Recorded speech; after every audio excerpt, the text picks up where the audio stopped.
นะมัตถุรัตนตยัสสะขอความนอบน้อมของข้าพเจ้าจงมีแด่พระรัตนตรัยเจริญสุขเจริญพรท่านสาธุชนทุกคนทุกท่านมื้อนี้ก็วันที่3 เดือน 8 ปี 2026เนาะเวลาที่ยังเหลืออยู่ก็น่าจะพอได้สนทนากัน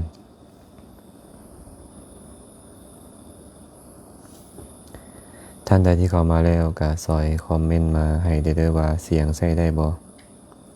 สัญญาณดีบ่เนาะ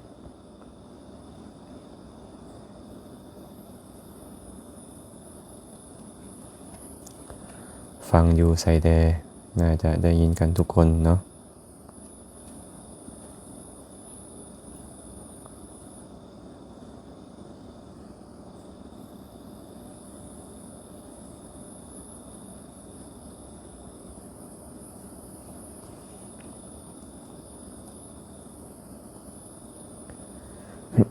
เจริญพรตดเนเน่เมลัยมาลาวงสาธุเด้อจันสุดาคำบัณฑิตสาธุสาธุเพื่อคุณสาธุเด้อพรสวรรค์ดาราสวัสดิ์สาธุปากสันเสียงชัดเจนพระอาจารย์สาธุขอให้มีความสุขเด้อญาติธรรมปากสันบีไซยเลิศสาธุขออนุโมทนาบุญนำเด้อขอน้อยสาธุสาธุแมวน้อยญาติธรรมสวรรค์เขตเนาะน้อยอมรสาธุสาธุจันสุดาคำบัณฑิตได้ยินเด้อสาธุผู้ใดเข้ามาแล้วก็ซอยคอมเมนต์มาให้เด้อว่าเสียงใช้ได้บ่สัญญาณดีบ่แล้วก็มีคำถามอันใดที่คิดว่ามันเป็นประโยชน์ก็ร่วมคอมเมนต์สนทนากันได้เนาะแล้วก็อย่าลืมแชร์ไปเป็นธรรมทานนำเด้อน้อยวันวิไลน้อมกราบพระอาจารย์สาธุเจริญพรไม่ออกน้อยญาติธรรมทางท่าแขกเนาะสาธุเด้ออนุโมทนาบุญนำขอให้มีความสุขความเจริญนิ่งเพชรมีไซเจริญพรไม่ออกนิ่งอนุโมทนาบุญนำอย่าลืมเด้อเข้ามาแล้วแชร์ไปเป็นธรรมทานนำเนาะเดี๋ยวรอท่าเวลาอีกจักหน่อยนึงจังสิร่วมกันสนทนาปัญหาข้อแรกนะถ้าให้ญาติธรรมเข้ามาเพิ่มเติมจักหน่อยก่อนผู้ใดเข้ามาก่อนก็คอมเมนต์เข้ามาถามก่อนได้เนาะ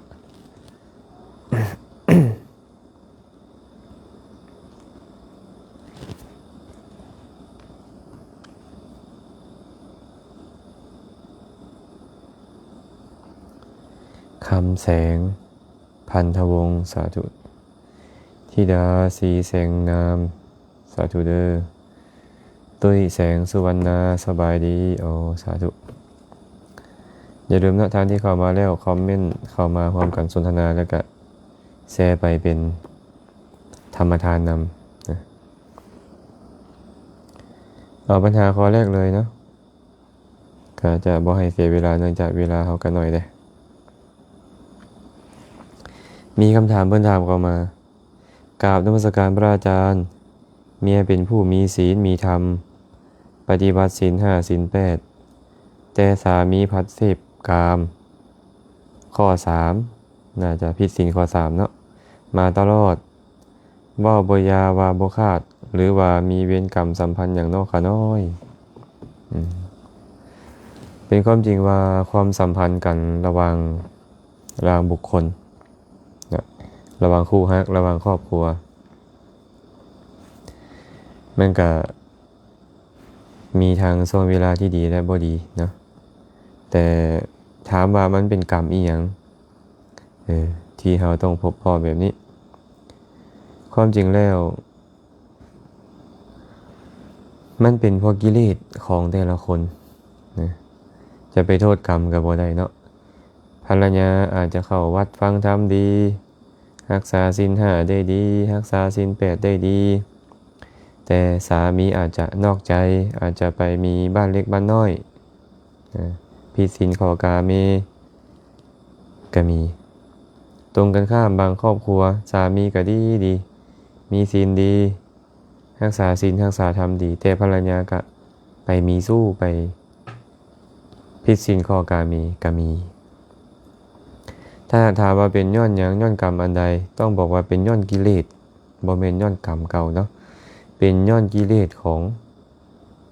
คนของสามีภรรยาของพวกเขาในปัจจุบันนี้เมื่อกิเลสมีกำลังธรรมดากิเลสตัณหานี่นะมันอยากได้สิ่งใหม่ๆเสมอมันได้สิ่งที่ดีๆมาแล้วเมื่อมันเสพดูเข้ามันก็อยากเปลี่ยนสภาพใหม่เรื่อยๆอยากได้อารมณ์ใหม่เรื่อยๆขอแค่มีซองขอแค่มีโอกาสขอแค่มีซองแค่เขามีโอกาสเขาก็ไปหาอารมณ์ใหม่เรื่อยๆอันนี้เป็นปกติเป็นธรรมดาเนาะแต่ถ้าหากว่าคนที่กิเลสเบาบางลงสิ่งเหล่านี้ก็บ่ค่อยมีบางเทื่อบางคนนี่นะมีศีลมีธรรมแต่ถึงกิเลสข้อนี้มันเกิดขึ้นธรรมดาแหละคนเห็นของที่ดีเห็นของที่ไม่กลัวมันก็มักมันก็ต้องการแต่สำหรับคนที่มีสามัญสำนึกคนที่มีศีลมีกัลยาณธรรมเขาก็จะพยายามเอาธรรมะนั่นนะมาเป็นกรอบบ่ให้เขา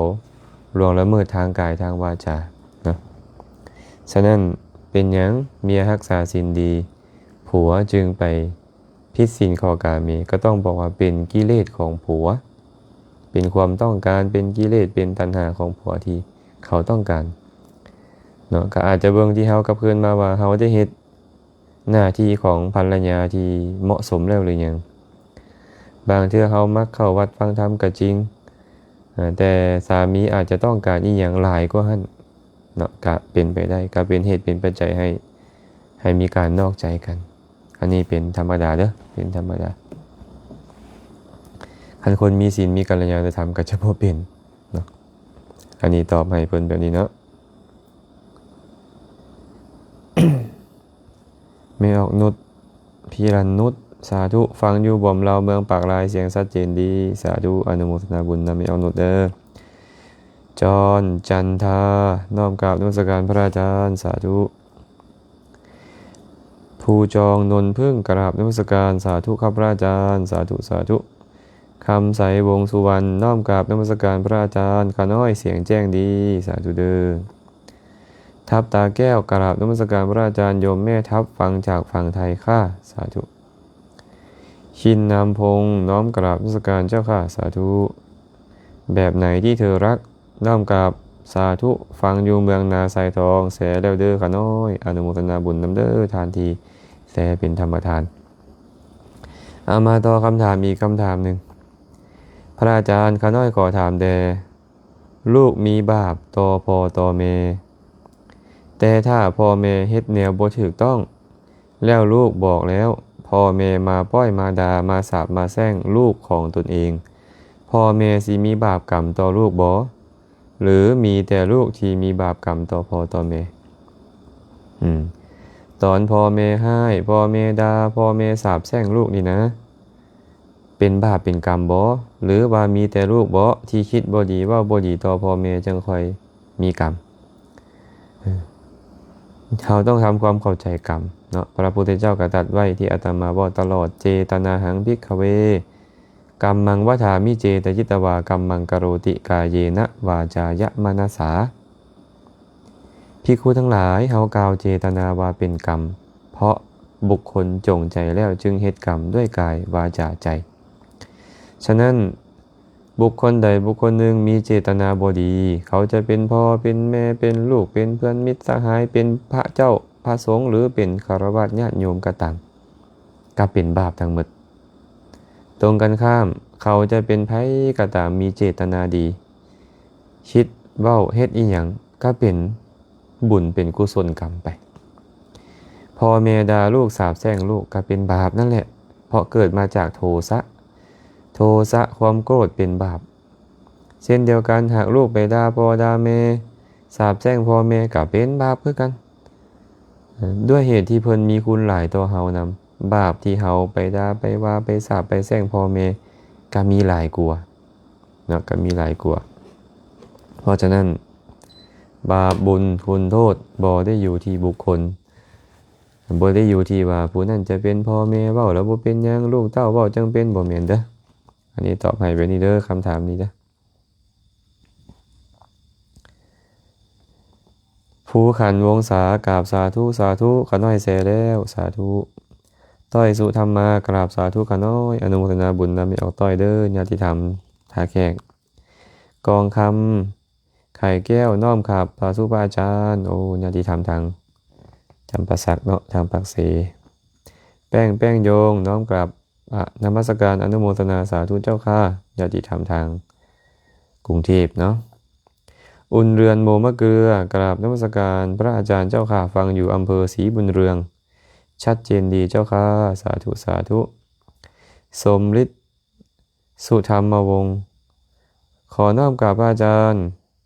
แซเป็นธรรมทานแล้วเนื้อขาน้อยสาธุสาธุสุภัตตาสุขุมาสาธุ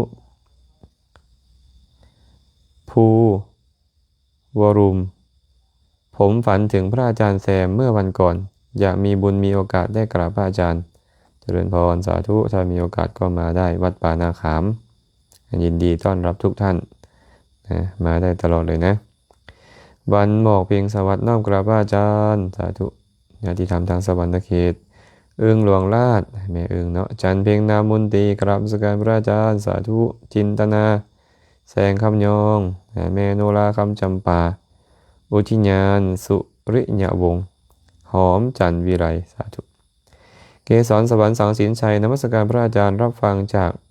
ธรรมจากพระอาจารย์ได้แชร์เป็นธรรมทานแล้วเจ้าค่ะสาธุด้วยเนาะ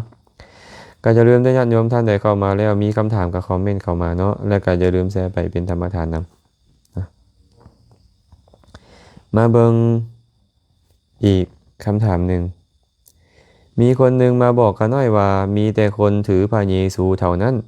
ที่จะไปโลกสวรรค์ได้แล้วถ้าคนถือศาสนาผีจะบ่สามารถไปโลกสวรรค์ได้แม่นแท้บ่คือเขาว่าบ่คันเฮามาทำความเข้าใจตามความเป็นจริงเนาะความเป็นจริงนี่นะบุญพาไปสวรรค์บาปพาไปนรก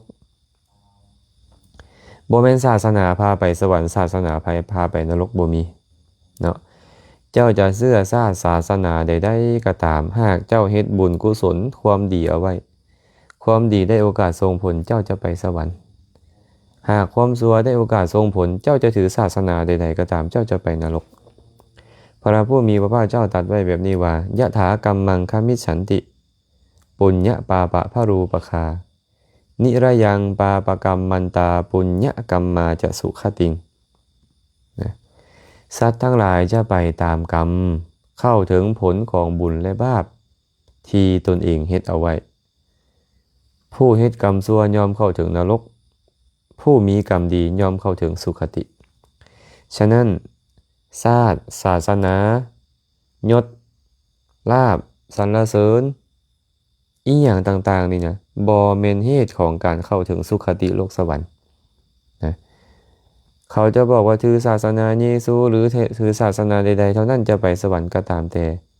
เหมือนกับพี่หินก้อนหินนี่ที่เขาโยนขึ้นถึงฟ้าจังใดมันก็ต้องตกลงมาสู่แผ่นดินชั้นใดก็ชั้นนั้นบุญได้โอกาสส่งผลพาคนไปสวรรค์แน่นอนบาปได้โอกาสส่งผลพาคนไปอบายทุกขติวินิบาตนรกแน่นอนบอกเกี่ยวกับเสื้อศาสนาแต่ประการใดเนาะอันนี้ตอบให้แบบนี้เด้อตอบให้แบบนี้เหมือนกับเฮากินเกลือนะโยม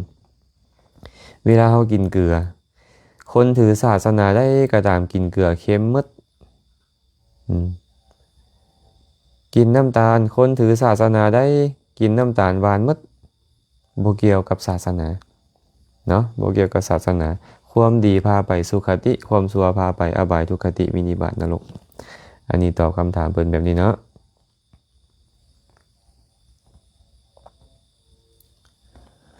มา เบิ่งคอมเมนต์ญาติโยมจักหน่อยเด้อแม่ตึงเปี่ยมมาลัยกราบพระอาจารย์ขาน้อยสาธุใกล้พรกราบเสียงชัดเจนดีขาน้อยฟังจากบริคำไสสาธุเด้อห้านขายเครื่องแม่คำมีสาธุสาธุ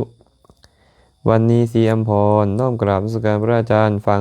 จากรักสาวเด้อสาธุญาติธรรมรักสาวคำเกิดขอให้มีความสุขมาสุขสุขคนเด้ออย่าลืมแชร์ไปเป็นธรรมทานนำแก้วมณีพรจันดาวงศ์น้อมกราบนมัสการพระอาจารย์พออ้ายภูผาสาธุนมัสการสาธุแม่สีผานะญาติธรรมทุกคนเลยที่เข้ามาแล้วได้อ่านชื่อก็ตามบ่ได้อ่านชื่อก็ตามเนาะอุทัยวันน้องโมเมสาธุข้าพระอาจารย์ฟังอยู่เด้อสาธุเวียงนิดาขาน้อยสาธุสาธุเด้อจันสีเมืองมณีน้อมกราบนมัสการพระอาจารย์ผู้ใดมีคำถามอันใดก็ให้สอบถามเข้ามาเด้อบุญมีอวนสีสมภูน้อมนมัสการพระอาจารย์สาธุเสแล้วเด้อฟังอยู่หินบูนเสียงแจ้งดีโอ้แม่บุญมีหินบูนสาธุสาธุนางบ้านนากราบนมัสการพระอาจารย์รับฟังธรรมะอยู่เจ้าค่ะสาธุนิรันดรกราบนมัสการพระอาจารย์สาธุสาธุมาต่ออีกคำถามหนึ่งข้าน้อยถามในอาจารย์มื้อที่เฮาไปทรงสักการหั่นพาเวรหรือพาเข้าผู้ตายหั่นบ่แต่งให้ก็ได้บ่คันถวายพระสิได้สันได้บ่เพิ่นบอกว่ามื้อใดก็ตามเฮาไปทรงสักการมีประเพณีเฮ็ดพาเข้าเวรถามว่าคันบ่เฮ็ดพาเข้าเวรได้บ่หรือถ้าหากเฮ็ดพาเข้าเวรแล้วเอาไปถวายแก่ครูบาอาจารย์ให้ฉันเนี่ยได้บ่ก็ตอบว่าได้บ่ผิดหยังเนาะพาเข้าเวรก็ตั้งชื่อให้มันซื่อๆดอกพาเข้าทิพย์ก็ตั้งชื่อให้มันซื่อๆนะถามว่าพาเข้าเวรเป็นเหตุเป็นปัจจัยให้ผู้ตายไปสวรรค์บ่ก็ตอบว่าบ่แม่นพาเข้าทิพย์ได้เป็นปัจจัยให้เข้าถึงสุคติโลกสวรรค์บ่ก็ตอบว่าแม่นก็ได้บ่แม่นก็ได้เนาะฉะนั้นมื้อใดก็ตามยังเอาไว้เฮือนก็ตามเอาไปป้าก็ตามจะแต่งพาเข้าเวรให้ผู้ตายหรือบ่แต่งก็บ่ได้ผิดอีหยังเนาะแต่เป็นหยังเฮาจึงได้มักได้ยินว่ามีพาเข้าเวรพาเข้าทิพย์ก็เพราะว่าสมัยก่อนหน้าที่พุทธศาสนาจะมีอยู่ลาวนี่นะคนลาวเฮาถือศาสนาผีถือผีฟ้าผีแทนผีปู่ผีย่าผีบรรพบุรุษผีซุมหกกกไม้อยู่เนาะถือผีก็มีแต่เอาเครื่องเส้นไหว้บวงสรวงเอาข้าวเอาน้ำเอาสิ่งที่เฮาคิดว่ามันดีหมูเห็ดเป็ดไก่นั่นแหละไปบะบนศาลกล่าวให้กับพวกผีทั้งหลายเฮาคิดแบบนี้เนาะทีนี้หลังจากพระเจ้าฟ้างุมมหาราชนำศาสนาเข้ามาเผยแพร่อยู่ลาวก็เป็นปัจจัยให้ครูบาอาจารย์นี่นะได้โอกาสออกไปเผยแพร่ที่นี่เขาเคยเฮ็ดแบบนั้นจะไปฝืนความคิดของเขาจะไปบอกว่าของเจ้าบ่ถือของข่อยจังถือเขาก็บ่ค่อยจะยินดีจะบ่เอานำก็บ่ได้ประโยชน์หยังนักปราชญ์บัณฑิตในสมัยก่อนก็เลยหาอุบายให้เอาสิเด้อเจ้าสิเฮ็ดพาเข้าเอาไปเวรหาผู้ตายไปวางใส่ซุมหกกกไม้ไปสู้หัวลงตีนลงเขาก็ตามเฮ็ดโลดนะแต่ว่าคันเจ้าอยากให้ญาติพี่น้องเจ้าเข้าถึงสุคติโลกสวรรค์นี่นะให้เจ้าเฮ็ดพาเข้าทิพย์เด้อแม่นหยังละพาเข้าทิพย์นี่นะเฮ็ดอาหารหวานข้าวปกตินั่นแหละแล้วเอาไปถวายแก่พระเจ้าพระสงฆ์ให้เพิ่นได้ครบได้ฉันเป็นหยังจะเอิ้นมันว่าพาเข้าทิพย์เพราะมันจะเฮ็ดของอันเป็นทิพย์ให้เกิดขึ้นแก่เจ้าของผู้ให้ทานนั่นแหละเฮ็ดของอันเป็นทิพย์ให้เกิดขึ้นกับญาติกาวงศาผู้ตายไปเป็นเพศหากเขาได้รับรู้ได้อนุโมทนาของอันเป็นทิพย์ยอมเกิดขึ้นแก่เขาได้แบบนี้เนาะก็เลยมีประเพณีพาเข้าเวรพาเข้าทิพย์มาตั้งแต่พุ่นสรุปก็คือพาเข้าเวรบ่ได้ประโยชน์หยังแก่ผู้ตายพาเข้าทิพย์มีโอกาสได้ประโยชน์เพราะได้ถวายทานได้อุทิศส่วนกุศลให้เขาหากเขาตายไปแล้วไปเกิดอยู่ในฐานะที่เหมาะสมรับรู้ได้อนุโมทนาบุญได้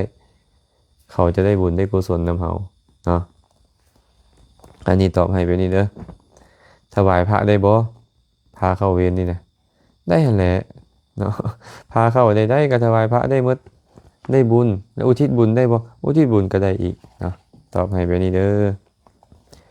เชิดชัยศรีคำนวณสาธุกราบนมัสการครับบุรี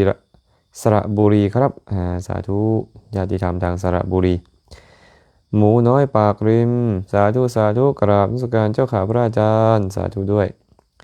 ตาดำภูวงศรีสาธุน้อมกราบพระอาจารย์ด้วยความเคารพสาธุเด้อญาติธรรมเมืองปากลายขอให้มีความสุขความเจริญกันเด้อพาราดอนจันดาวงศ์กราบนมัสการพระอาจารย์ อนุโมทนาบุญนำทุกฐาน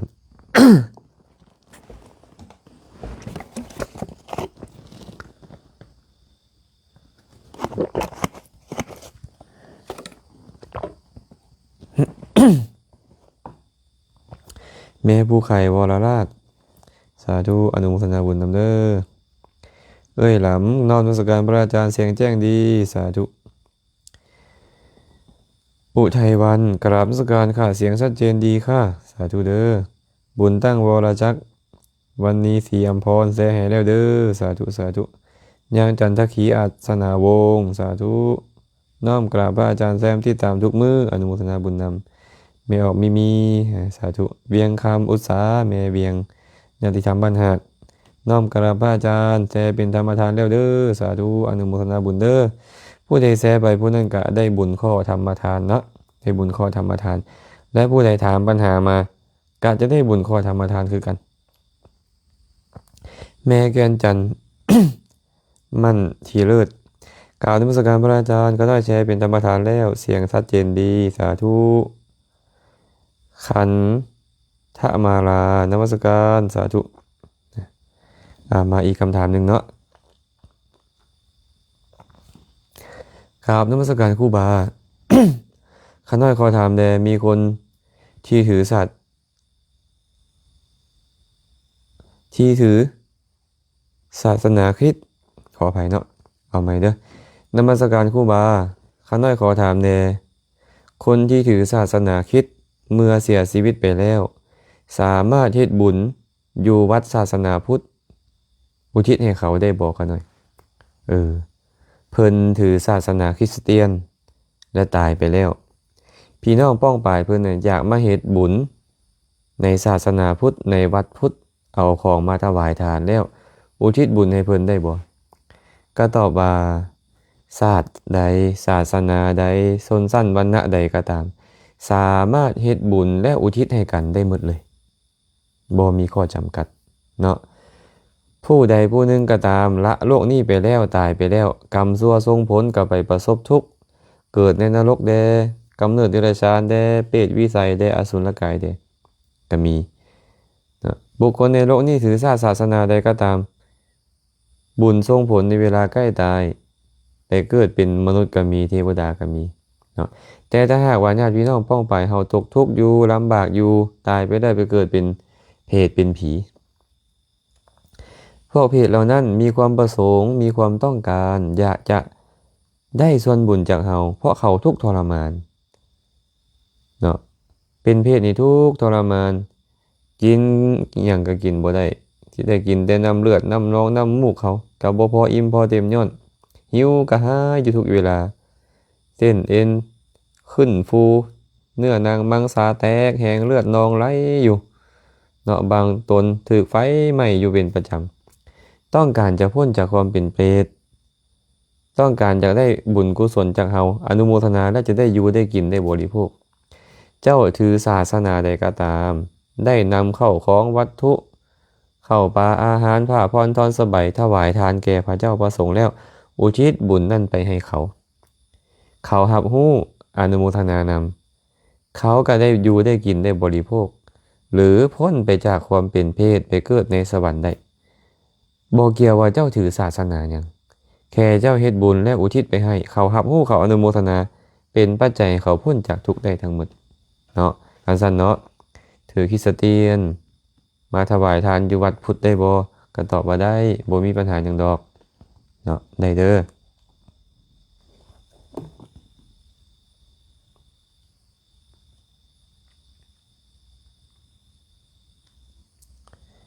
อมา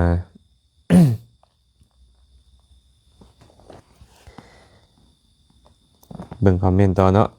น้องแตงโมสาธุสาธุกราบนมัสการพระอาจารย์ขาน้อยแซเป็นธรรมทานละเด้อเสียงชัดเจนดีหลายฟังอยู่ท่าแค่ขาน้อยสาธุเมสลัดเนี่ยสลัดญาติธรรมวัดป่าสีดำดวนเนาะแอปเปิลบุญวิสัยน้อมกราบนมัสการพระอาจารย์สาธุบัวคำสาธุเด้อเพชรดาววงน้อมกราบพระอาจารย์เสียงแจ้งดีแซเป็นธรรมทานเลยเด้อสาธุสาธุญาติธรรมผู้ใดเข้ามาก็อย่าลืมแชร์ไปเป็นธรรมทานแม่ไก่สอนแสงมณีวงน้อมกราบพระอาจารย์ฟังอยู่ปากซองสาธุเด้อซักเพชรทองใสคิดแนวใดอยู่แนวใดจึงอยู่เป็นสุขขน้อยเพิ่นถามว่าคิดแนวใดเนาะอยู่แนวใดเนาะจึงอยู่เป็นสุขคนเฮาถ้าคิดดีก็อยู่เป็นสุขคิดบ่ดีก็อยู่เป็นทุกข์พระพุทธเจ้าจึงว่าไว้มโนปุพังก็มาธรรมามโนเศรษฐามโนมยามณสาเจปสันเนนะพาสติวากโรติวาตะโตนังสุขมันเวติฉายาวะอนุปายินีธรรมทั้งหลายมีใจเป็นหัวหน้ามีใจเป็นใหญ่สำเร็จมาจากใจหากบุคคลมีใจผ่องใสแล้วคิดดีแล้วคำเว้าก็ตามการกระทำทางกายก็ตามก็ย่อมดีตามความสุขก็ย่อมติดตามบุคคลผู้คิดดีเว้าดีเฮ็ดดีนั่นไปเหมือนเงาตามตัวเขาไปฉะนั้นหากเขาคิดดีเว้าดีเฮ็ดดีมันก็อยู่เป็นสุขตรงกันข้ามนี่แหละถ้าหากว่าคิดบ่ดีพระองค์ก็บอกว่ามโนปุพังขมาธรรมามโนเศรษฐามโนมยามณสาเจปทุตเถนะพาสติวากโรติวาตะโตนังทุกขมันเวติจักกังวะหะโตปะทังทำทั้งหลายมีใจเป็นหัวหน้ามีใจเป็นใหญ่สำเร็จมาจากใจถ้าหากว่าบุคคลมีใจถูกโทษคือความโลภโกรธหลงเป็นต้นปทุสหายแล้วคำเว้าก็ตามการกระทำก็ตามยอมบ่ดีตามความทุกข์ก็จะแล่นตามเข้าไปเหมือนล้อของรถแล่นตามงัวตัวลากรถไปฉะนั้นเนาะบอกง่ายๆก็คือคิดบ่ดีก็ทุกข์คิดดีก็สุขนะโดยเฉพาะพวกเราบางคนคิดดีบ่เป็นคิดแต่แนวลบๆมันก็ทุกข์นะแต่สิ่งที่ควรคิดแล้วได้ประโยชน์ที่สุดก็คือคิดให้เห็นทุกอย่างในโลกนี้ว่าบ่เที่ยงให้เห็นว่าบ่มีอีหยังเลยในโลกนี้ที่จะเที่ยงแท้ถาวรพระพุทธเจ้าเอิ้นว่าอนิจจสัญญาเนาะคันเฮาพิจารณาเห็นแบบนี้อยู่เป็นประจำนี่มหากุศลญาณสัมปยุตเป็นบุญที่ประกอบด้วยปัญญาที่เกิดขึ้นอยู่ตลอดมันก็จะเห็นโทษภัยในวัฏสงสารเนาะบ่ยึดบ่ติดในสิ่งใดๆที่พวกเขาทุกข์ซุมื้อนี้เพราะพวกเขายึดติดในสามีในภรรยาในพ่อในแม่ในลูกในเต้าในคนฮักในของฮักยึดติดในทรัพย์สมบัติภัสถานต่างๆมันสูญเสียกับทุกข์โลดแค่คิดว่ามันจะสูญเสียกันยังทุกข์แล้วตอนบ่คันมีก็ต้องพยายามแสวงหาโดยอุบายต่างๆกับทุกข์ได้มาแล้วหวงแหนรุ่มหลงผูกพันอยู่กับทุกข์ย้อนหยังเขาบ่เห็นอนิจจ์บ่เห็นความบ่เที่ยงของสิ่งต่างๆนะเมื่อบ่เห็นสิ่งบ่เที่ยงเฮาก็เห็นว่ามันเป็นอัตตาคันเฮาเห็นว่ามันบ่เที่ยงขึ้นมาเฮาก็เห็นมันว่าเป็นอนัตตาบ่มีผู้ใดบังคับบัญชาอีหยังได้มันเกิดขึ้นตามเหตุตามปัจจัยของมันทุกข์เฮาน้อยลงแน่นอนถ้าหากพวกเฮาคิดแบบนั้นนะฉะนั้นเนาะพยายามเห็นทุกอย่างด้วยความบ่เที่ยงเด้อคิดใส่ใจอยู่เสมอว่าแต่ละอย่างบ่เที่ยงแต่ละอย่างบ่เที่ยงเมื่อบ่เที่ยงมันก็เป็นทุกข์เมื่อเป็นทุกข์มันก็เป็นอนัตตาบังคับบัญชาบ่ได้นะให้เฮาใส่ใจแบบนี้เนาะ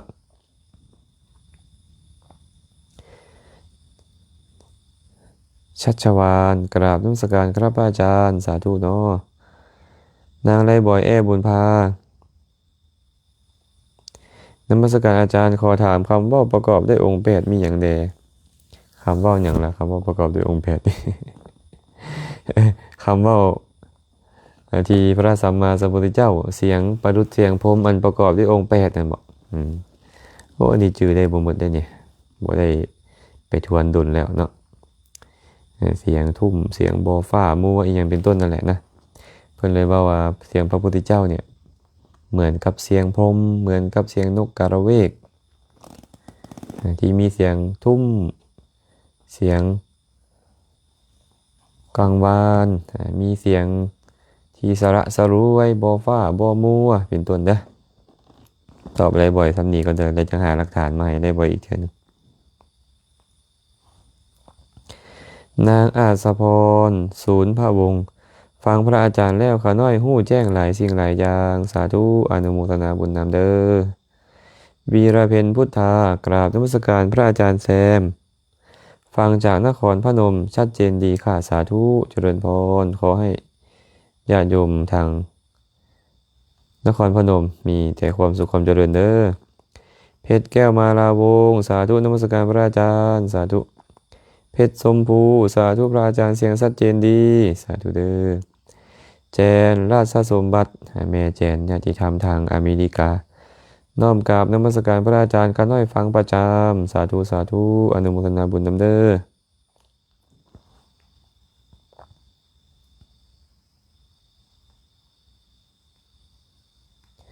หนิงหนิงเพชรมีใสกราบนมัสการพระอาจารย์เฮาจะวางใจแนวใดกับผู้ที่มีความเห็นต่างกันบ่ให้เป็นอกุศล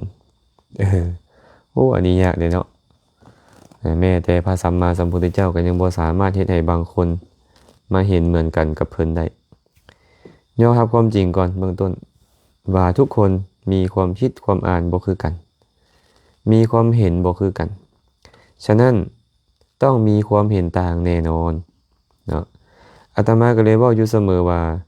เบื้องต้นตั้งความกรุณาก่อนถึงแม้ว่าเขาจะเห็นผิดเห็นบ่ถูกต้องมีความเห็นที่มีโทษเราก็ต้องตั้งความกรุณากับเขาว่าเขามีความเห็นผิดเนาะความเห็นนี่แหละจะเฮ็ดให้เขาเข้าถึงอบายทุกขติวินิบาตนรกเนาะความเห็นนี่แหละเป็นปัจจัยให้เขาต้องมีการฆ่าสัตว์ลักทรัพย์ประพฤติผิดในกามเว้าตัวดื่มน้ำเมาเป็นเหตุให้เขานี่สร้างสมอาสวะกิเลสเป็นเหตุปัจจัยให้เขาถึงอบายทุกขติวินิบาตนรกเนาะเขากำลังทุกข์อยู่เนาะเขาจะเข้าสู่ทุกข์ในอนาคตอีกเนาะ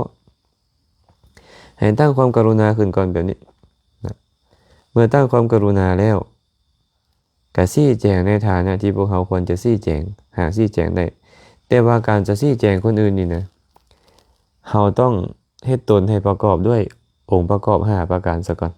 5ประการคือหยังได้ล่ะ1เขาจะเว้าแต่ความจริง2เขาจะเว้าให้ถือกาลเทศะ3เขาจะเว้าแต่ถ้อยคำที่อ่อนหวาน4เขาจะเว้าแต่สิ่งที่เป็นประโยชน์เท่านั้น5เขาจะตั้งจิตประกอบด้วยเมตตาด้วยความปรารถนาดีต่อเขาแล้วจังค่อยเว้าคันหากว่าจิตใจเขาประกอบด้วยธรรม5ประการนี้แล้วเขาก็ชี้แนะบอกกล่าวตามสมควรแล้วก็บ่ต้องคาดหวังอย่างหลายพร้อมเนาะบ่ต้องคาดหวังว่าเขาจะต้องเชื่อเราและเขาต้องเฮ็ดตามที่เราเว้าเราให้เหตุผลเขาเท่านั้นคันบ่ซั่นเราทุกข์ตายเลยคนในโลกอันนี้จะให้คน100คนพันคนหมื่นคนแสนคนมามีความเห็นแบบเรานี่โอ้ยยากอย่าว่าแต่คนอื่นเลยสามีภรรยากันก็เห็นบ่ตรงกันแล้วอ้ายน้องกันก็เห็นบ่ตรงกันแล้วมันยากแท้ๆตัวนี้เนาะ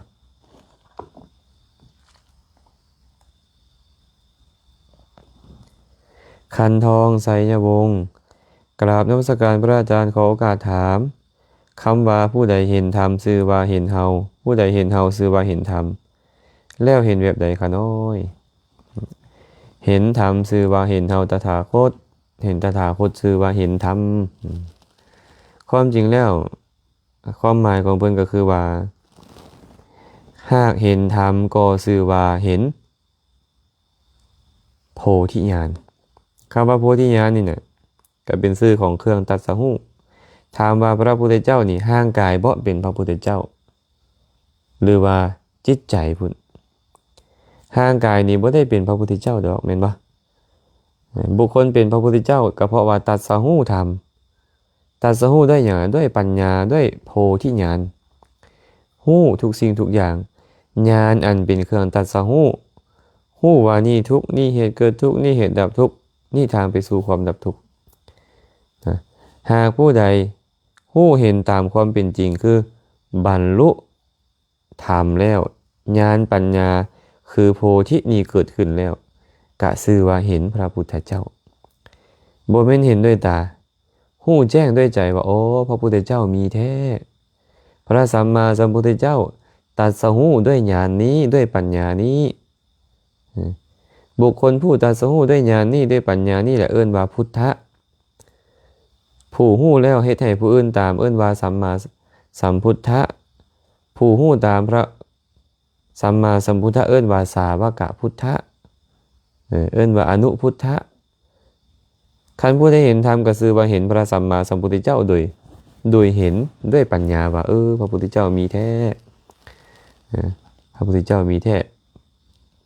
ธรรมะที่เฮ็ดให้เป็นพระพุทธเจ้ามีแท้จังซี่พระพุทธเจ้าเลยบอกว่าเห็นเฮาชื่อว่าเห็นธรรมเห็นธรรมชื่อว่าเห็นเฮาก็เพราะปัญญาเครื่องตรัสรู้คือพระพุทธเจ้าคือธรรมอันเป็นเหตุให้เป็นพระพุทธเจ้าเฮาจึงชื่อว่าเฮ็ดปัญญาให้เกิดขึ้นก็เหมือนกับเห็นพระพุทธเจ้านั้นซื่อๆนะบ่แม่นว่าบรรลุธรรมปุ๊บเห็นพระพุทธเจ้ามานั่งโจโก้อยู่แสดงธรรมให้เฮาฟังอยู่บ่แม่นจังซั่นเด้ออันนี้เป็นความเข้าใจที่คลาดเคลื่อนเด้อตามองน้อมนมัสการพระอาจารย์สาธุญาติธรรมทางเมืองปักลายนางอัศพรศูนย์พะวงแสแล้วพระอาจารย์ฟังอยู่ทางบ้านเวินแทนโอ้ญาติธรรมเวินแทนเมืองปากงึมเลยเนาะเวินแทนเนาะอนุโมทนาบุญนำเด้อแชร์ไปเป็นธรรมทานเลยเนาะจันสมรเมมอนน้อมนมัสการพระอาจารย์พระอาจารย์วันหนึ่งเฮาต้องทิ่มทุกอย่างไปความจำเป็นที่เร่งด่วนในชีวิตของเฮาเฮ็ดแนวใดคะน้อยให้พระอาจารย์อนุเคราะห์อธิบายได้คะน้อยเมมอนเพิ่นว่าเพิ่นฮู้แล้วว่าวันหนึ่งเฮาต้องทิ่มทุกอย่างไปก่อนที่พวกเฮาจะทิ่มทุกอย่างไปนี่ความจำเป็นที่สุดที่พวกเฮาต้องเฮ็ดคือหยังแม่มอนก็ต้องเข้าใจว่าอันใดคือประโยชน์อันใดบ่เป็นประโยชน์ก่อนเนาะคันเฮาฮู้ว่าอันใดเป็นประโยชน์อันใดบ่เป็นประโยชน์เฮาก็จะทิ่มสิ่งที่บ่เป็นประโยชน์เฮ็ดในสิ่งที่เป็นประโยชน์สาระประโยชน์นี่นะของชีวิตของพวกเฮาเนี่ยคือกุศลเนาะคือกุศลเฮาก็ต้องฟ้าเจริญกุศลให้หลายที่สุดโดยเฉพาะกุศลขั้นปัญญาแม่มอนเพราะว่ากุศลขั้นปัญญานี่นะเป็นอุปกรณ์ในการตัดสรู้ดับทุกข์ในที่สุดแม่มอนต้องเข้าใจไปนี่ว่าวงจรของชีวิตของเฮานี่นะมันหมุนไปตายแล้วก็เกิดใหม่เกิดแล้วก็แก่เจ็บตายใหม่ตายแล้วเกิดใหม่เกิดแล้วแก่เจ็บตายมันบ่สิ้นสุดเด้มันบ่สิ้นสุดจักเทื่อเนาะแม่มอนตายไปจากโลกนี้ก็จริงแต่ว่ามันก็ต้องมีปฏิสนธิเกิดขึ้นในโลกใหม่อีกเพราะหยังเพราะว่าแม่มอนยังมีความอยากมีความต้องการมีโลภโกรธหลงอยู่มันก็ต้องสร้างอัตภาพใหม่ให้แม่มอนถ้าหากว่าแม่มอนไปสู่อัตภาพใหม่แล้วกุศลทานศีลภาวนาบ่มีเลยแม่มอนก็ต้องเข้าถึงบอนที่บ่ดีที่เป็นทุกข์บ่มีโอกาสสร้างสมบุญบารมีใหม่หากแม่มอนมีกุศลตามไปกุศลได้โอกาสส่งผลแม่มอนก็จะเข้าถึงสถานที่ที่มีสุขเป็นมนุษย์เป็นเทวดาเป็นฐานแห่งการเจริญบารมีใหม่เพื่อการตัดสรู้ในอนาคตอีกฉะนั้นทุกคนจะต้องตายแน่นอนอาตมาผู้เว้านี่ก็จะต้องตายอาจจะตายก่อนพวกผู้ฟังกันก็ได้ฉะนั้นก่อนที่เขาจะตายนี่นะความคิดดีคำเว้าดีการกระทำดีอันใดอันนั่นแหละที่พวกเขาต้องเห็นพยายามใส่ใจให้ดีๆใส่ใจให้ดีๆพยายามปลดปลงปล่อยวางพิจารณาให้เห็นทุกอย่างเนี่ยเป็นเพียงของชั่วคราวที่เฮามาใส่สอยแล้วก็ต้องจากมันไปในที่สุดเงินคำกำแก้วรถรางพาหนะบ้านช่องที่ดินเฮือนซานลานแป้นสามีภรรยาลูกเต้าเป็นของชั่วคราวทั้งหมดบ่มีอีหยังจีรังยั่งยืนเลยเนาะแต่เฮามีสิ่งเหล่านี้อยู่ปัจจุบันเนี่ยเฮ็ดจังได๋เฮาจะใช้เขาเนี่ยเป็นฐานในการเฮ็ดให้ทานศีลภาวนาเฮาเกิดขึ้นเฮาก็เฮ็ดเนาะทานก็ต้องเฮ็ด ศีลก็ต้องรักษาภาวนาก็ต้องเจริญ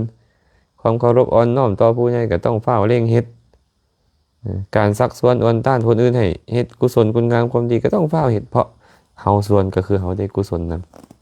สิ่งต่างๆทั้งหมดเลยเนี่ยแม่หมอนที่เป็นกุศลคุณงามความดีเร่งเฮ็ดเพราะว่าเฮาบ่ฮู้เด้ว่าเฮาจะตายมื้อใด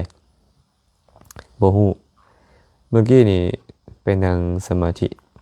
ก็มาพิจารณาว่ามีอีหยังแด้ที่เที่ยงมันบ่มีเลยอีหยังที่เที่ยงนี่นะเมื่อมันบ่เที่ยงเฮาควรยึดถือมันอยู่บ่เพราะทุกอย่างเฮาต้องทิ่มมันไปหมดเมื่อเห็นมันว่ามันบ่เที่ยงแล้วมันก็หยุดเนาะใจของเฮามันก็หยุดติดแต่ว่าเดี๋ยวมันกลับมาอีกความเห็นว่าเฮาว่าของเฮานี่ต่างๆนี่นะคันเฮาพิจารณามันเรื่อยๆมันก็หยุด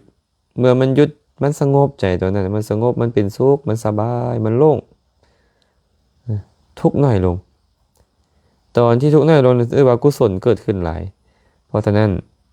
บุญกุศลทุกอย่างควรเฮ็ดและควรเฮ็ดที่สุดก็คือการพิจารณาให้เห็น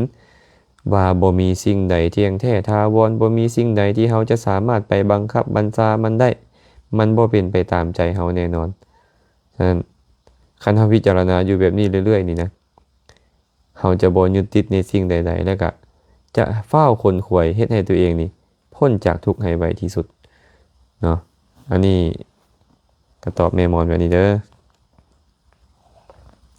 ตัวพอใจนะเพชรน้อมกราบนมัสการพระอาจารย์ขออนุโมทนาบุญนำเด้อค่ะน้อยสาธุไมสีเท่าจันทร์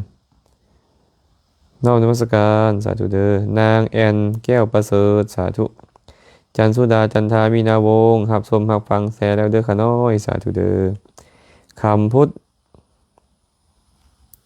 ข้าน้อยขอถามแน่ตาบ่เห็นหงแจ้งกินตัวมดหรืออุ่นข้าวที่มีตัวมดไปเป็นการฆ่าสัตว์บ่ตาบ่เห็นหุงเนาะตาบ่เห็นแจ้งดีปานใดเวลาบริโภคอาหารเข้าไปอาหารดันมีมดก็กินเข้าไปก็มีบางเทื่อไปนึ่งข้าวไปอุ่นข้าวตัวมดดันติดอยู่ในข้าวหั่นก็มีถามว่าเป็นการฆ่าสัตว์บ่การฆ่าสัตว์มันมีองค์ประกอบด้วยญาติโยมเด้อองค์ประกอบของการฆ่าสัตว์มีอยู่5ประการ 1. มันเป็นสัตว์ที่มีชีวิต 2. เฮาฮู้ว่ามันมีชีวิต 3. มีจิตคิดจะฆ่ามัน 4. พยายามฆ่ามันด้วยกายหรือพยายามสร้างให้คนอื่นฆ่ามัน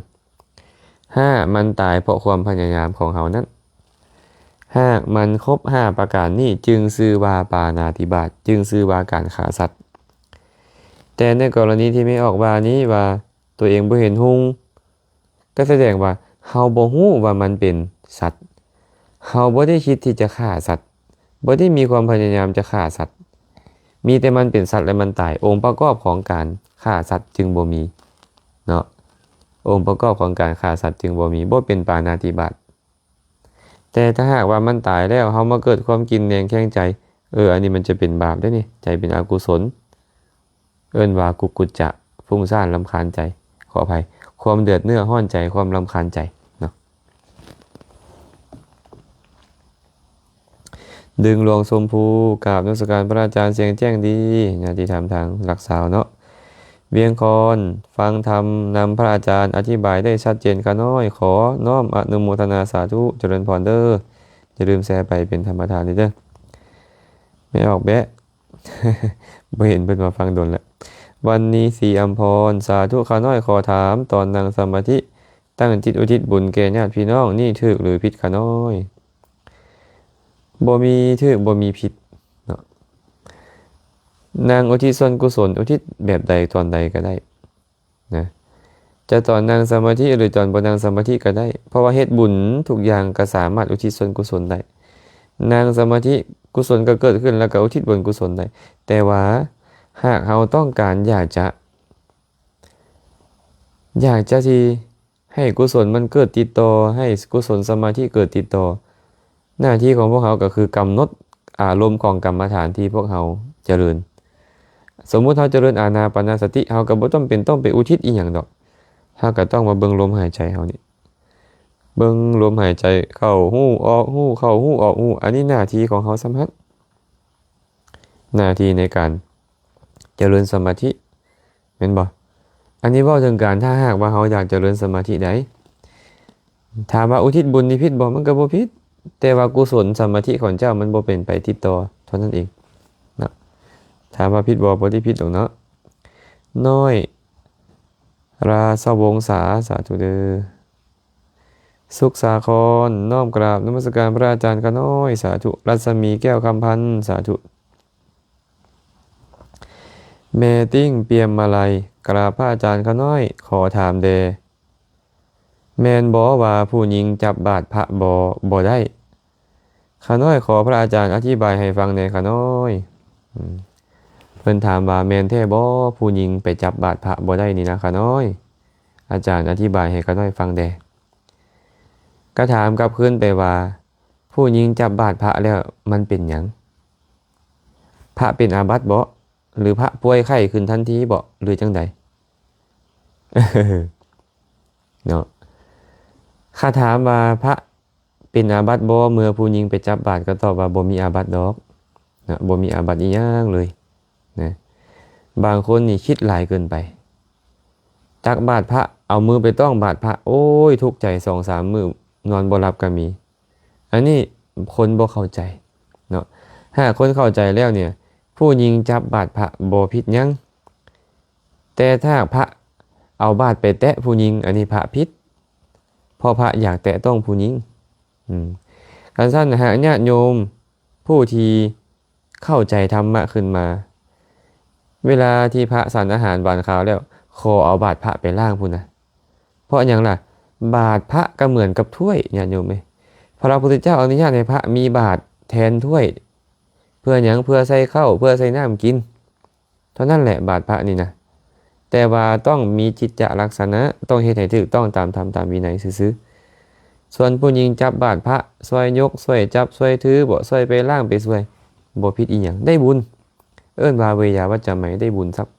นะบ่ได้ผิดบ่ได้อีหยังเลยมีแต่คนที่บ่เข้าใจธรรมะบ่เข้าใจวินัยของพระเชื่อถือการตาม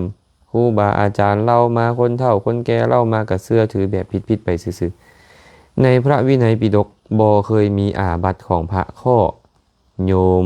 ผู้หญิงก็ตามผู้ชายก็ตามจับบาดพระบ่มีเนาะบ่มีจักเทื่อ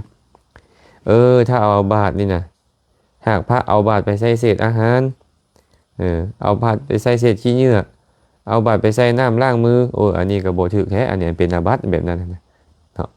คันผู้หญิงจับนี่ยังบ่เป็นอาบัติผู้หญิงก็บ่มีโทษหยังจับเพื่อประโยชน์แก่การช่วยเหลือเพิ่นได้บุญเอาไปล้างให้เพิ่นโลดเนาะ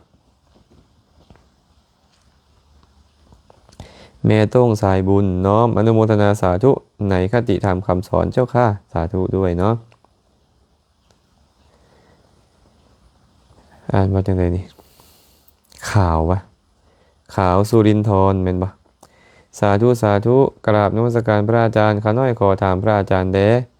ถ้าหมอดูมาท่วงว่าเฮาสิอายุสั้นแล้วให้เฮาไปต่ออายุนั้นช่วยให้เฮาอายุยืนบ่พระอาจารย์หมอดูมาท่วงเฮาว่าเฮาจะอายุสั้นให้ไปต่ออายุจะยืนแท้บ่ความจริงแล้วอาตมาได้เคยเว้าเรื่องหมอดูนี้ไปแล้วเนาะหมอดูก็คือผู้เดาเนาะก็คือหมอเดานั่นเองกันชื่อว่าอะไรก็ได้เขาท่วงแล้วจะเป็นคือเขาเว้าบ่อันนี้บ่แน่ดอกบ่แน่ไปต่ออายุเนี่ยต่อได้บ่ล่ะ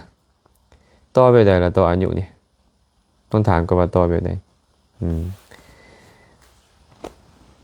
พวกเขามักคิดกันไปเองเนาะแล้วก็เชื่อถืองมงวยว่าคันสตาสิขาดแล้วไปต่ออายุอายุจะเพิ่มจังซี่เป็นต้นนะการต่ออายุนี่บ่มีญาติโยมมันบ่มีเหตุปัจจัยของการสิ้นอายุมันมาฮอดอายุมันก็สิ้นลดเหตุปัจจัยของความอายุยืนมันยังค้ำอยู่อายุมันก็ยืนต่อไป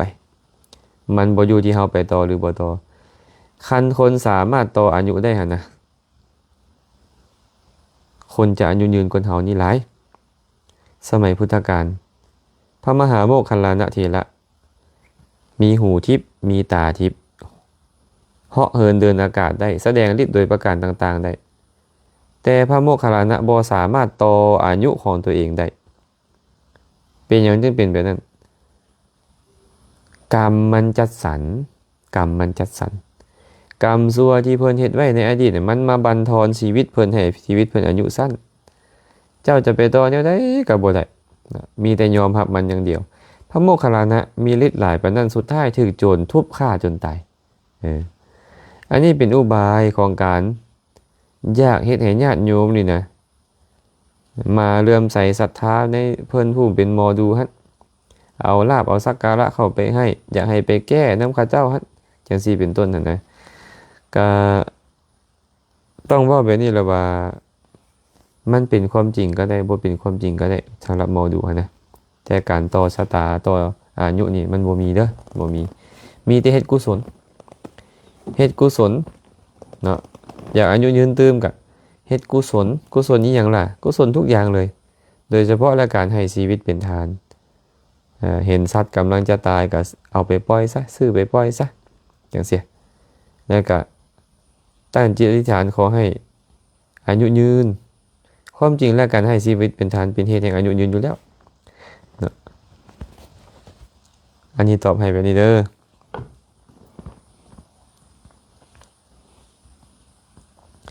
อ่อนทองใสชมพูสาธุน้องมิกกี้สีทันดอนญาติธรรมทางปากสันเมออกเมเนาะน้อมอนุโมทนาสาธุจันทรสาธุแจนราชสมบัติเว้าเรื่องพาเข้าทิพย์ขาน้อยเห็นในอเมริกาพระเพิ่นฮับแต่เพิ่นบ่ฉันเพราะว่าเพิ่นเป็นพาเข้าให้ผีอันนี้พระอาจารย์เมตตาอธิบายให้เข้าใจเพิ่มเติมให้ได้ขาน้อยพาเข้าทิพย์บ่มีดอกให้ผีให้สางพาเข้าเวรก็บ่มีให้ผีให้สางหยังดอกก็ยังได้บอกไว้แล้วในส่วนเบื้องต้นว่าเป็นเพียงอุบายในการเอิ้นชื่อมันซื่อๆนะอุบายในการเอิ้นชื่อมันซื่อๆเป็นอย่างจังบอกว่าจังซั่นเพราะเอิ้นชื่อบ่ได้เกี่ยวกับอีหยังเลยจะเป็นพาเข้าแบบใดเจ้าจะไปเอิ้นชื่อมันแบบใดก็ตามหากเจ้าเอามาถวายพระให้พระรับให้เจ้าฉันให้เจ้ากุศลมันเกิดขึ้นในใจเจ้าแล้วเจ้าก็อุทิศบุญนั่นให้กับผู้ตายนั่นไปเป็นเพศหากเขารับผู้อนุโมทนาของเป็นทิพย์ก็เกิดขึ้นกับเขาก็ไปสู่สุคติโลกสวรรค์ได้และผู้ที่ให้ทานเองนะเมื่อกุศลทานนั้นส่งผลก็เฮ็ดให้เขาเข้าถึงสุคติโลกสวรรค์ได้เสวยวิบากอันเป็นทิพย์ในสวรรค์นั้นเท่านี้เรื่องดอกเนาะครูบาอาจารย์ก็คือว่านั่นแหละเนาะผู้เพิ่นก็บ่ได้เข้าใจธรรมะเพิ่นก็คิดแบบมุมของเพิ่นเคยเข้าใจมาแบบนั้นก็เลยคิดแต่แบบนั้นแต่ความจริงแล้วบ่มีเด้อบ่มีว่าพาเข้าให้ผีให้สางนะพาเข้าอันเอามาให้พระเพื่อหยังเพื่อให้กุศลเกิดขึ้นในใจเฮาบ่ได้อุทิศพาเข้าให้คนตายได้เฮาอุทิศกุศลที่เกิดขึ้นในใจของเฮานี่ไปให้คนตายคันกุศลบ่เกิดขึ้นในใจเจ้าจะเอาเป็น100 พาพันพามันก็บ่ฮอดผู้ตายเนาะคันเจ้าเฮ็ดกุศลให้เกิดขึ้นในใจเจ้าแม้แต่เจ้ามีข้าวติ๊บเดียวแจ่วถ้วยเดียวอุทิศให้ผู้ตายได้มันฮอดผู้ตายได้จะเอิ้นว่าพาเข้าเวรจะเอิ้นว่าพาเข้าทิพย์ก็ตามหากเจ้าอยากให้ฮอดผู้ตายเจ้าต้องถวายทานให้เป็นกุศลให้กุศลเกิดขึ้นแล้วอุทิศส่วนกุศลให้กับพวกพวกผีทั้งหลายที่ตายไปฮะแบบนี้จึงจะเป็นประโยชน์เนาะ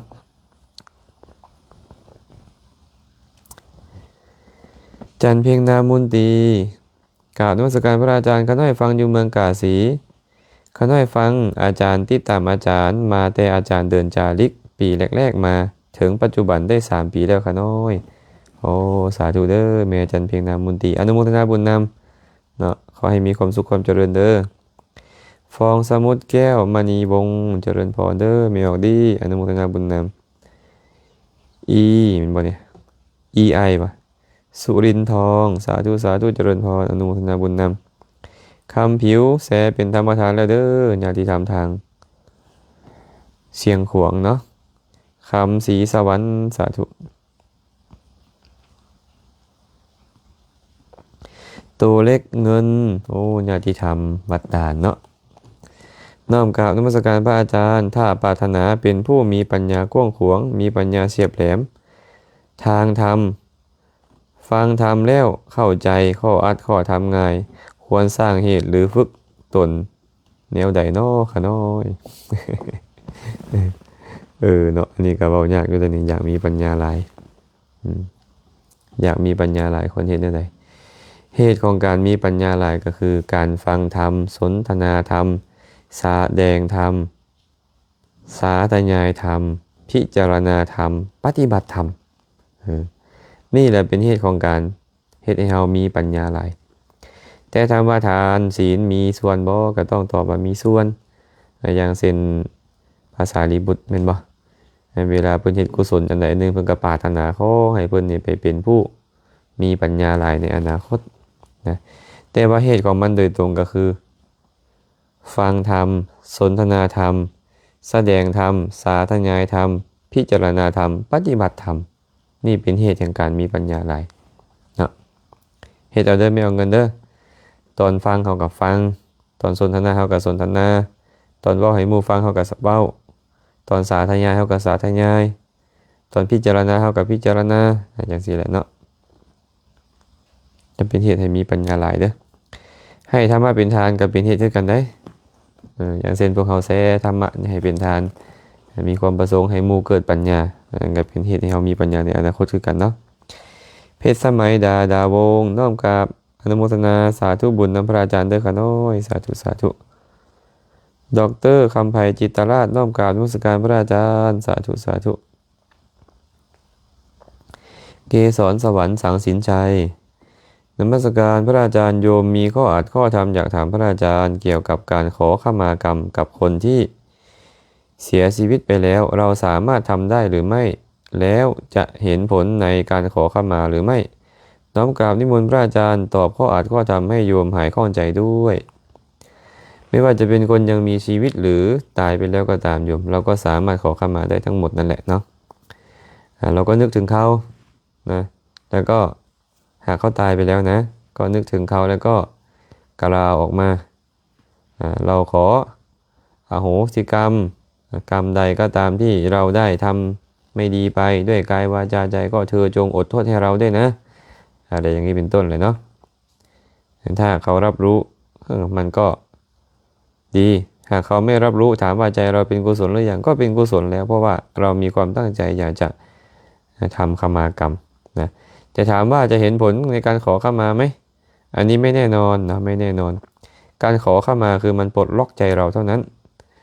แต่ว่าเขาจะอดโทษให้เราไหมอีกเรื่องหนึ่งบางคนเขาก็อดโทษให้บางคนเขาก็ไม่อดโทษให้แต่คนตายเนี่ยบางคนเขาก็ไม่รู้ด้วยซ้ำว่าเราเนี่ยไปขอขมาเขาเพราะเขาอาจจะไปเกิดในนรกบ้างกำเนิดเดรัจฉานบ้างเปรตวิสัยอสุรกายเป็นต้นบ้างนะอันนี้ไม่แน่นอนเนาะศรีถนนไซจันทรังสีกับสาธุพระอาจารย์เขาได้ขอถามอาจารย์แดกรณีเป็นฆราวาสแต่ตั้งอธิษฐานต่อหน้าพระพุทธรูปว่าวันศีลจะบ่เสพกามแต่เฮ็ดตามตั้งอธิษฐานบ่ได้มีกรรมบ่พระอาจารย์ มีกรรมบ่มันก็เสียสัจจะเฮานั่นแหละเนาะสัจจะบารมีก็บ่เกิดเฮาตั้งสัจจะไว้แล้วอธิษฐานไว้แล้วแต่เฮาบ่สามารถเฮ็ดตามสัจจะเฮ็ดตามอธิษฐานได้ก็ชื่อว่าเฮาบ่ได้บารมีข้อสัจจะบารมีอธิษฐานบารมีถามว่าเป็นกรรมบ่ล่ะเมื่อมันบ่เป็นกุศลกรรมมันก็เป็นอกุศลกรรมแต่ว่ามีโทษอีหยังบ่เมื่อเฮ็ดบ่ได้ตามสัจจะมันก็บ่ได้มีโทษแบบอื่นดอกเนาะเพียงแต่ว่ากุศลข้อนั้นมันบ่เกิดเมื่อสัจจะบ่ดีอธิษฐานบ่ดีมันก็เป็นปัจจัยให้กุศลของเฮาเนี่ยที่จะเฮ็ดต่อไปภายหน้าอ่อนกำลังได้นำสินะเนาะสั่นเนาะถามว่ามีกรรมบ่มีอีหยังที่บ่เป็นกรรมแต่ว่ามันจะเป็นกรรมอันใดเท่านั้นเองนะคันได้อธิษฐานแล้วก็พยายามเฮ็ดให้ได้คันว่ากะสิเฮ็ดบ่ได้ก็ไปถอนคำอธิษฐานก่อนเนาะเพื่อให้บ่มีโทษนะคันที่เฮาคิดว่าเฮาเฮ็ดบ่ได้ดอกแต่ไปตั้งอธิษฐานอันนี้ก็เป็นการตัวไว้ก่อนซื่อๆตัวล่วงหน้านะลันดอนน้อมนมัสการพระอาจารย์เขาน้อยแชร์ให้แล้วเด้อสาธุ เปงสาธุกราบน้อมนมัสการพระอาจารย์พอกเปงวันนี้นะญาติธรรมทางหินบุญเนาะ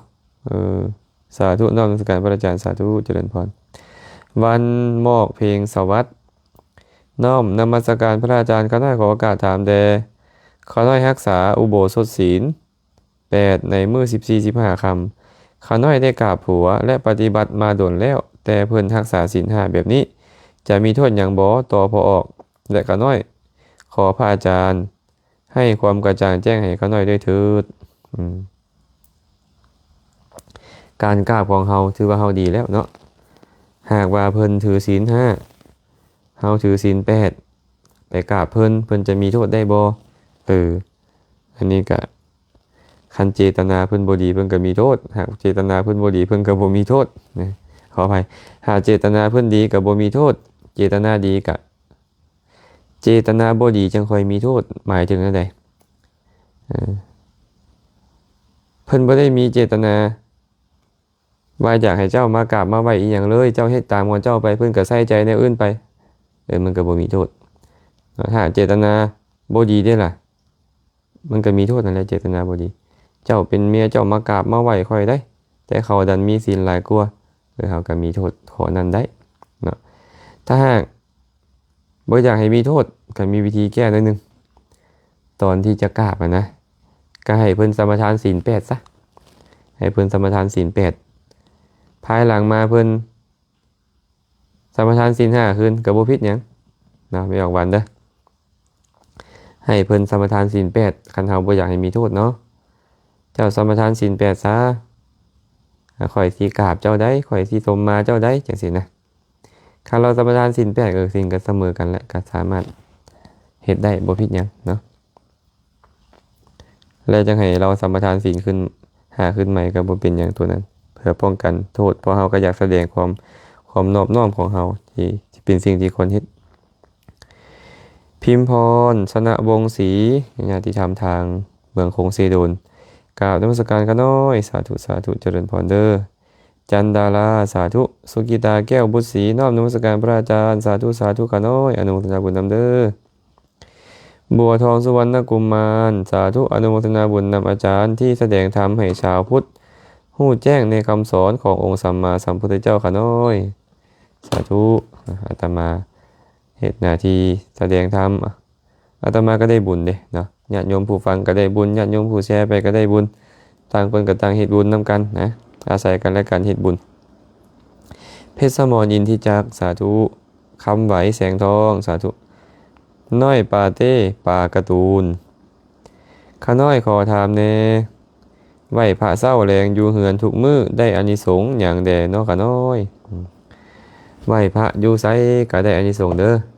ไหวอยู่เฮือนก็ได้อานิสงส์ไหวอยู่วัดก็ได้อานิสงส์เนาะแต่อานิสงส์นั้นสิซ้ำได้อีกเรื่องนึงหากเฮาไหวพระตั้งใจสรรเสริญคุณของพระพุทธพระธรรมพระสงฆ์ตั้งใจสาธยายพระสูตรก็จะเป็นปัจจัยให้ใจมันมีสมาธิคันเฮาพิจารณาคุณของพระพุทธพระธรรมพระสงฆ์อย่างพุทธานุสติมันก็เกิดขึ้นนะกุศลก็เกิดขึ้นเป็นไปแต่ถ้าหากสวดอยู่บ้านก็ตามสวดอยู่วัดก็ตามจิตใจฟุ้งซ่านนี่ล่ะก็บ่เป็นบุญเด้เพราะมันฟุ้งซ่านเด้เนาะฉะนั้นเนาะสวดอยู่เฮือนก็ได้อานิสงส์สวดอยู่วัดก็ได้อานิสงส์สวดอยู่บ่อนใดก็ได้อานิสงส์คันเฮาสวดอยู่เฮือนเฮาบัดนี้เปล่งเสียงดังออกมาแด่เทวดาที่อยู่ในสถานที่ใกล้นั้นได้ฟังนำชื่นชมยินดีนำประโยชน์ก็เกิดขึ้นแก่พวกเทวดานั้นนำไอ้ตัวเฮานี่ได้อยู่แล้วได้บุญอยู่แล้วได้อานิสงส์อยู่แล้วหากตายตอนสวดมนต์นั่นแหละไปสวรรค์แน่นอนคันใจดีอยู่แบบนั้นเนาะและก็เป็นปัจจัยให้สมาธิดีขึ้นเจริญสมาธิได้ง่ายนำเทวดากะฮักนำคนสวดมนต์สาธยายนี่เด้อเฮ็ดดูเด้อ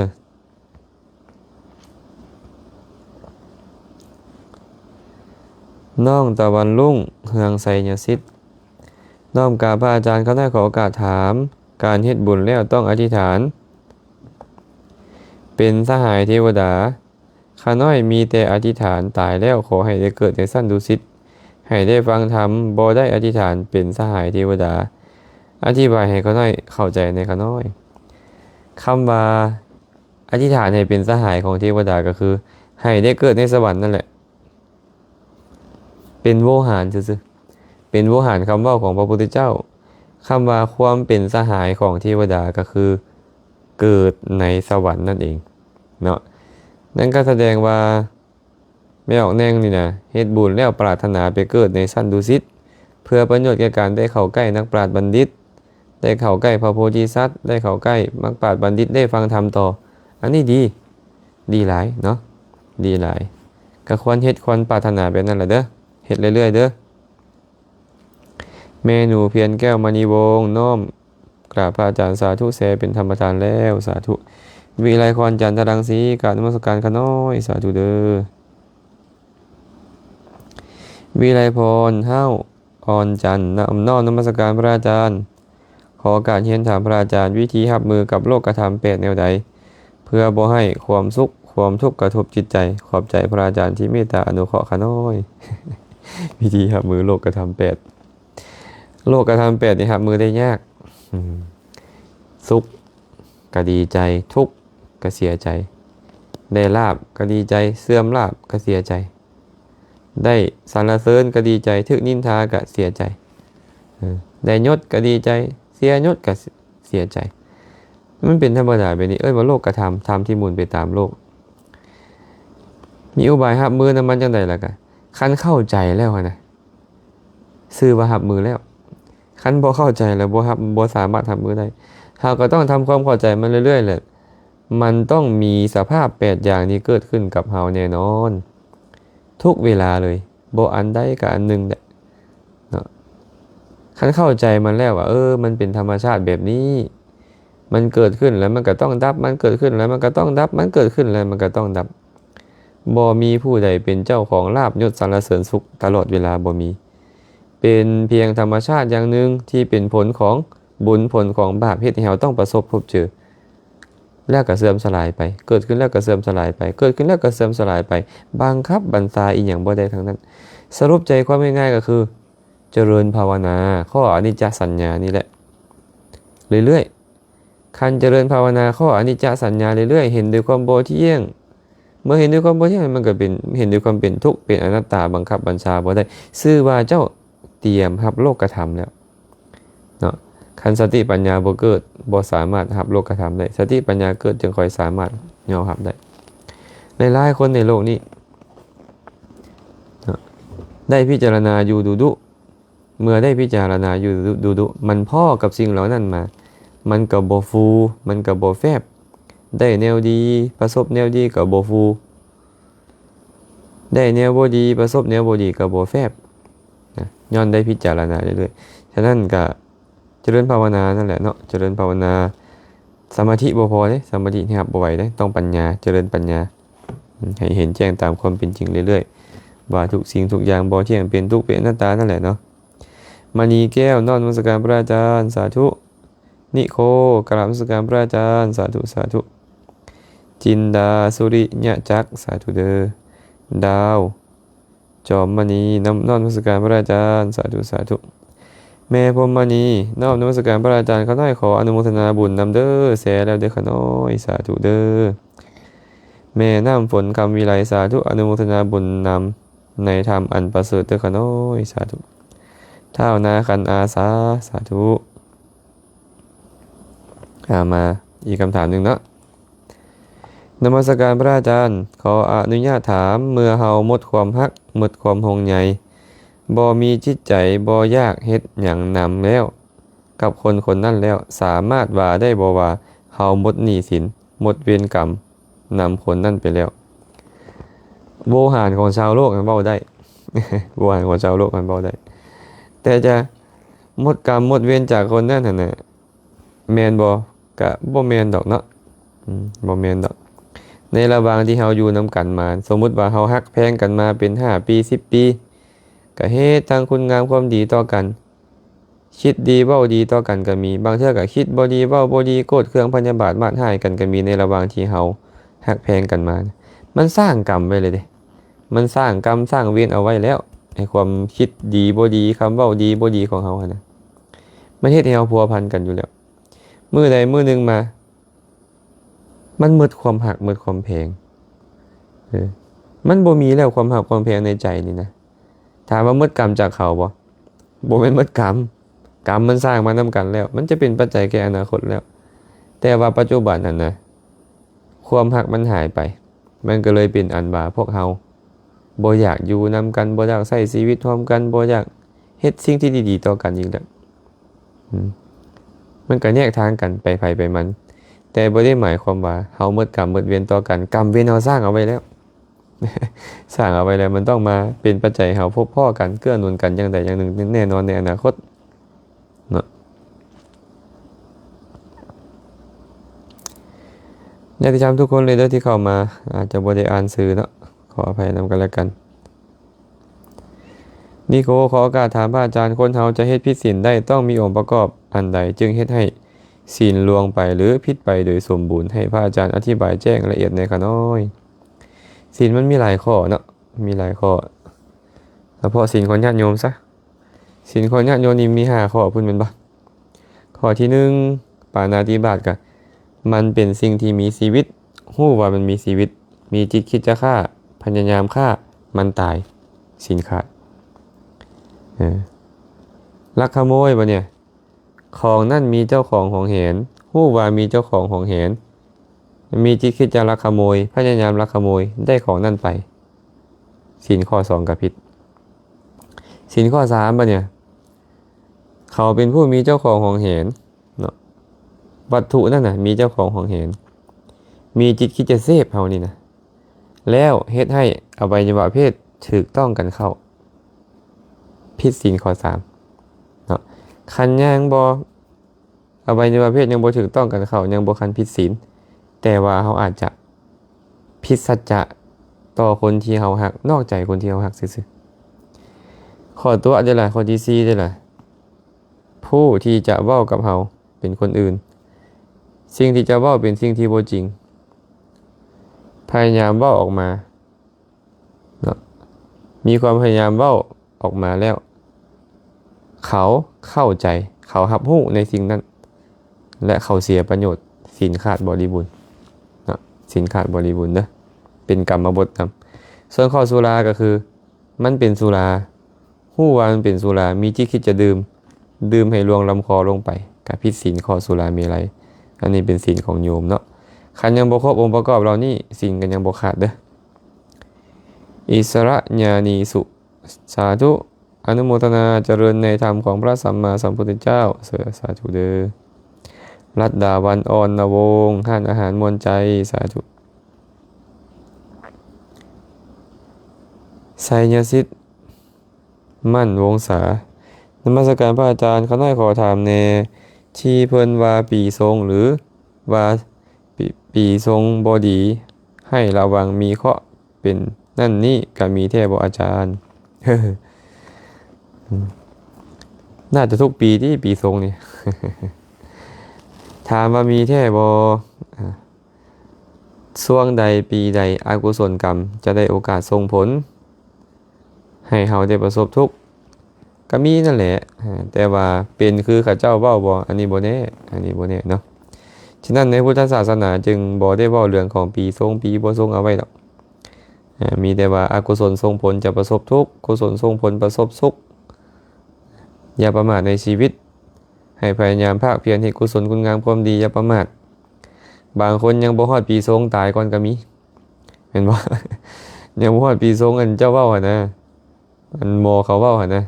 ตายแล้วก็มีเนี่ยก็ซะเฮาก็จะเอาเป็นแก่นสารเป็นสาระหลายนะอันเรื่องกับพวกนี้นี่นะคันคนพุทธแท้ๆนี่จะบ่เอาสิ่งเหล่านี้มาเป็นสาระจะบ่เอาสิ่งเหล่านี้มาเป็นสาระหนูคำบานเฮฮากราบนมัสการพระอาจารย์เขาได้ขอถามในพระอาจารย์ถ้าเฮาเห็นคนทำดีสร้างวัดวาอารามสร้างพระขาน้อยขี่รถผ่านแล้ว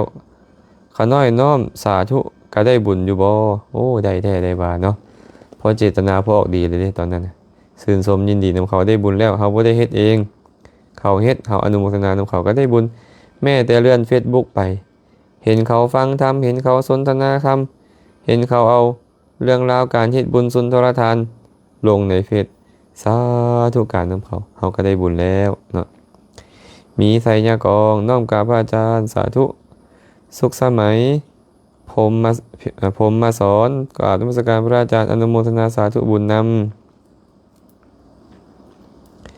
ขออนุญาตสอบถามเจ้าค่ะรู้ธรรมะกับเห็นธรรมะมีสภาพต่างกันอย่างไรเจ้าค่ะพิจารณาอย่างไรเจ้าค่ะรู้กับเห็นอันเดียวกันนะโยมนะเป็นโวหารเฉยๆความจริงแล้วเห็นธรรมมันไม่เห็นหรอกเพราะว่าเห็นต้องเห็นด้วยตาแต่โวหารคำว่าเห็นตัวนั้นเห็นด้วยปัญญารู้ก็ต้องรู้ด้วยปัญญาอันเดียวกันไม่แตกต่างกันแค่ว่าเราจะเอาไปใช้บริบทไหนเฉยๆนะอย่างเช่นพิจารณาเห็นธรรมในธรรมก็รู้ธรรมนั่นแหละเนาะแอนนาเพียงสวรรค์โดยข้าน้อยขอถามพระอาจารย์แต่ว่าเวลาไปใส่บาตรบ่ได้หยาดน้ำกะสิเกิดบุญอยู่บ่บุญบ่ได้อยู่ที่การหยาดน้ำเดญญาณโยมตั้งแต่ไม่ออกอยู่เหือนไม่ออกแล้วไม่ออกตั้งใจว่าจะไปให้ทานบุญเกิดขึ้นแต่ตอนนั้นแหละไม่ออกซื้อข้าวนมเนยมานึ่งข้าวนึ่งน้ำมาเตรียมไปบุญเกิดขึ้นแล้วไปฮอดวัดสมาทานศีลบุญเกิดขึ้นอีกแล้วได้เอาของไปใส่บาตรพระเจ้าประสงค์บุญก็เกิดขึ้นตั้งแต่ตอนนั้นแล้วมันโบเกี่ยวกับหยาดน้ำนะหยาดน้ำนั้นเราอาจจะซื้ออีกความหมายหนึ่งคืออยากอุทิศบุญที่เขาให้ทานแล้วนั้นให้กับญาติกาวงศาเท่านั้นซื้อดอก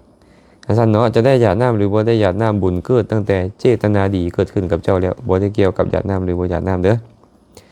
เมโอซีขอนมัสการบีไซยเลิศอนุสกาขออนุโมทนาบุญนำพระอาจารย์เด้อขาน้อยขอน้อมรับบุญนำสาธุสาธุแสงเพียรศรีปทุมเพลงโอ้เมเพียรญาติธรรมทางเมืองปลาลาย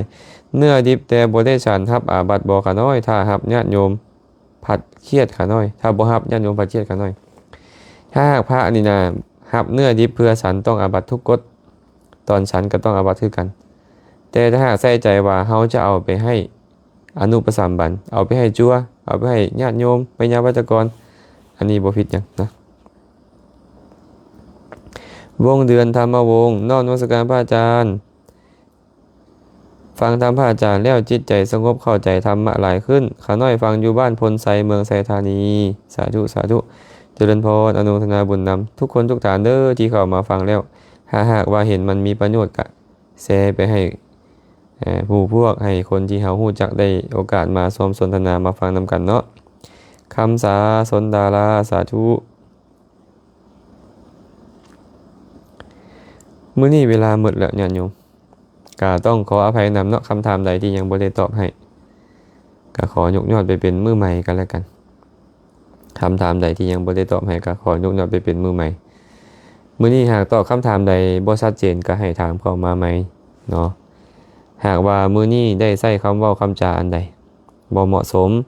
ได้ใช้คำเว้าคำจาอันใดกระทบกระทั่งจิตใจท่านผู้ใดผู้หนึ่งก็ขอขมาลาโทษมาณโอกาสนี้นำบุญใดกุศลใดที่ทุกคนทุกท่านได้มาร่วมกันสนทนาปราศัยธรรมะก็ขออนุโมทนาสาธุนำทุกคนทุกท่านอาตมาเองได้เฮ็ดบุญกุศลอันใดอันหนึ่งตั้งแต่อดีตจนถึงปัจจุบันก็ขอแบ่งบุญทั้งหมดให้ญาติโยมสาธุชนทุกท่านจงมีส่วนร่วมในบุญนี้ขอให้สรรพสัตว์ทั้งหลายจงเป็นผู้มีส่วนร่วมในบุญนี้ขอให้สรรพสัตว์ทั้งหลายจงเป็นผู้มีความสุขโดยทั่วกันท้ายที่สุดแล้วก็ขอให้กุศลนี้จงเป็นปัจจัยให้ทุกคนทุกท่านจงได้บรรลุถึงมรรคผลนิพพานในอนาคตการนั้นใกล้นี้โดยทั่วกันทุกท่านทุกคนเทอญ